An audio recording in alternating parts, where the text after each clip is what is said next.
Wah, nggak kerasa ya Ramadan udah di depan mata. Tapi tunggu dulu, pernah nggak sih kita mikir bulan ini tuh sebenarnya buat apa? Cuma sekedar rutinitas nahan lapar dan haus aja? Tentu enggak dong, ini tuh kesempatan emas kita buat upgrade diri. Yuk kita kupas tuntas gimana caranya biar Ramadan kali ini jadi yang terbaik. Coba deh, kita jujur sama diri sendiri. Sering nggak sih kita ngerasa Ramadan itu ya gitu-gitu aja? Jadi rutinitas tahunan, terus tahu-tahu udah lebaran lagi.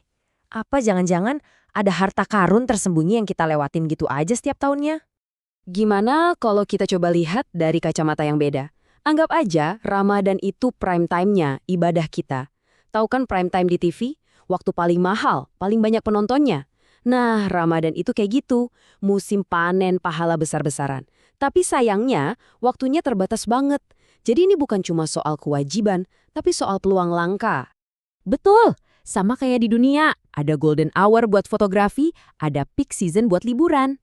Nah, dalam ibadah juga sama. Ada waktu-waktu emas di mana nilainya tuh berlipat-lipat ganda.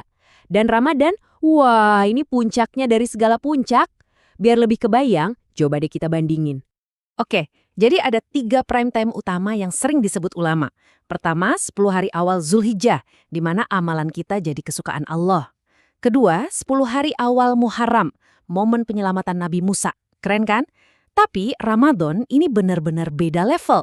Coba bayangin, pintu surga dibuka lebar-lebar, sementara pintu neraka ditutup rapat. Dan yang paling penting, musuh utama kita, para setan, itu dibelenggu. Dan ini penting banget ya. Dibukanya pintu surga itu bukan cuma metafora atau kiasan. Nggak sama sekali. Efeknya itu nyata, terasa banget di dunia kita.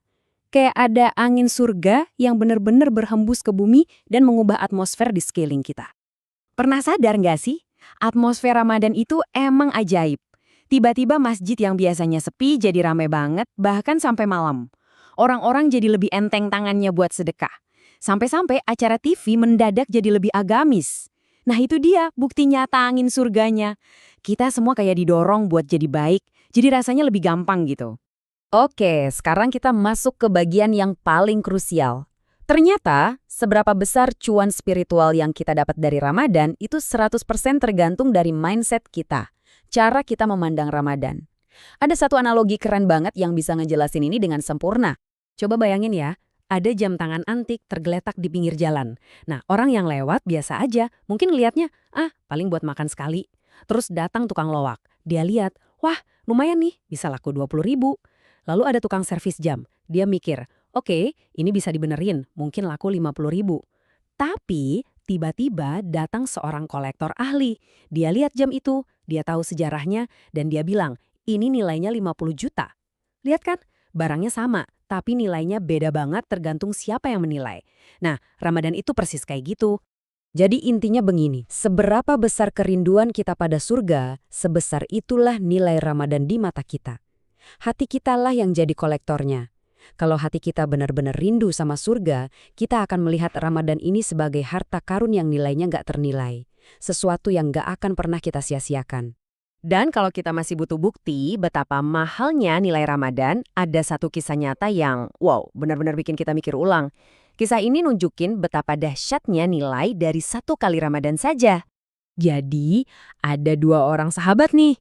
Sahabat pertama dapat kehormatan tertinggi. Dia mati syahid di medan jihad. Keren banget kan?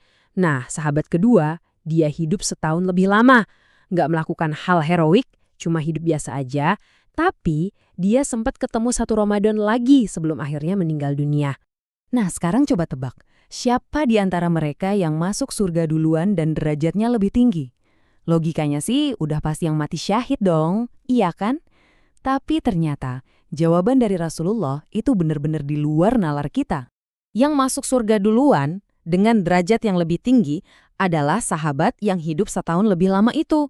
Kenapa? Karena semua ibadah yang dia lakukan selama 1 tahun tambahan itu, terutama 1 bulan Ramadan ekstra, ternyata nilainya menciptakan jarak yang jauh banget di surga. Bahkan melampaui keutamaan mati syahid. Luar biasa kan? Ada satu lagi keistimewaan puasa. Gini, semua pahala amal kita, sholat, sedekah, itu ibarat saldo di rekening. Nanti di hari kiamat, kalau kita punya salah sama orang, saldo itu bisa ditarik buat bayar. Kita bisa bangkrut. Tapi pahala puasa itu beda. Allah bilang, puasa itu untukku, dan aku sendiri yang akan membalasnya. Artinya, pahala puasa itu untouchable, nggak bisa diganggu-gugat. Ini semacam safe deposit box akhirat kita. Oke. Sekarang kita udah sama-sama tahu kan betapa gilanya nilai Ramadan ini?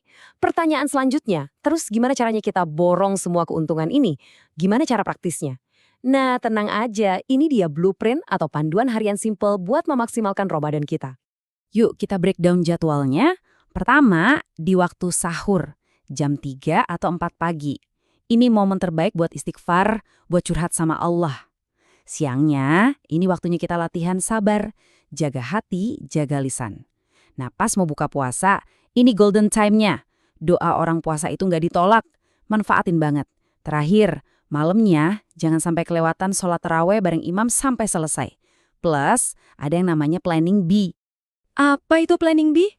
Ini semacam life hack spiritual buat melipat gandakan pahala. Mau ngerasain pahala puluhan atau ratusan Ramadan dalam sebulan? Bisa banget. Caranya, kasih makan orang yang berpuasa buat buka. Kita bakal dapat pahala puasa orang itu, full, tanpa ngurangin pahala dia sedikit pun. Jadi kalau kita kasih makan 100 orang, itu sama aja kita dapat pahala 100 hari puasa tambahan. Ini investasi yang luar biasa cerdas ya. Jadi, kalau mau disimpulkan, Ramadan ini ibarat sebuah transaksi raksasa. Kitalah pedagangnya. Mata uang kita adalah amal-amal baik. Dan pembelinya, Allah Subhanahu wa Ta'ala. Bayarannya bukan main-main, bayarannya adalah surga yang luasnya seluas langit dan bumi. Sekarang pasarnya sudah dibuka, transaksi besar ini sudah dimulai. Peluang emas ini ada tepat di depan mata kita. Jadi pertanyaannya sekarang buat kita semua, bagaimana kita akan berinvestasi di bulan yang paling menguntungkan sepanjang tahun ini?